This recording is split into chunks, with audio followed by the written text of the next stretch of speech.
हूँ कि हमारा देश जो है कुछ ऐसी शक्तियों के हाथ में आ गया है जो देश के किसी भी सर्व समाज के लिए अच्छा नहीं है। वो कोई भी समाज हो उसके लिए अच्छा नहीं है। देश में एक प्रतिस्पर्धा चल रही है, हम महान, हम सबसे आगे, हम सबसे अच्छे।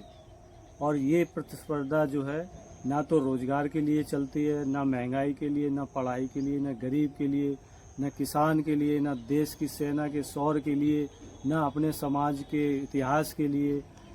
वो वहाँ तो कुछ भी नहीं चल रहा है। केवल देश में सिर्फ प्रोपोगंडा चलाए जा रहे हैं एक दूसरे के समाज के ऊपर, एक दूसरे के धर्म के ऊपर।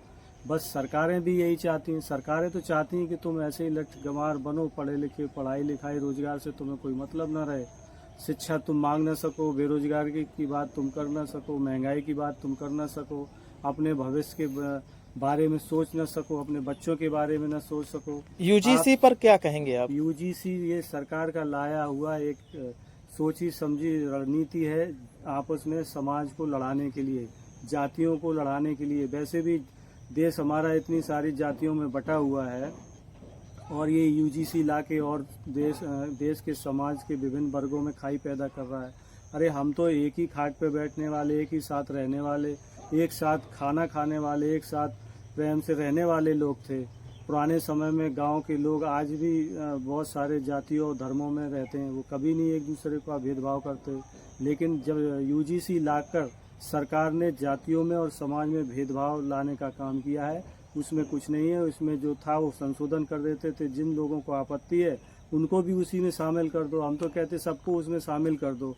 दूसरी चीज, न्याय व्यवस्था, जब संविधान है तो संविधान के तहत कोई भी समाज हो अगर गलत करे तो उसकी सजा होना चाहिए। गलत फंसे ना और सही फंसे ना, गलत के खिलाफ कार्रवाई हो। हम तो यूजीसी के पक्ष में इसलिए हैं क्योंकि वो सभी के लिए होना चाहिए। ये किसी एक पर्टिकुलर जाति या समुदाय के लिए अच्छा नहीं है। सरकार तो राजनीतिक रोटियां सेक रही है।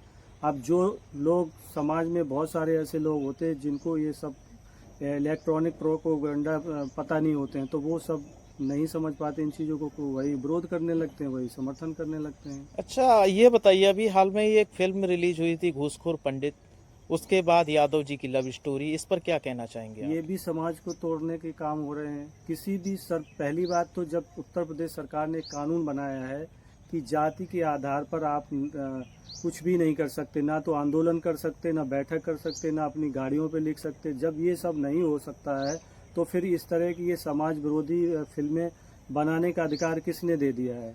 किसी भी सर समाज के खिलाफ इस तरह की फिल्में बनाने का मतलब है समाज में विघटन पैदा करना, समाज में खाई पैदा करना।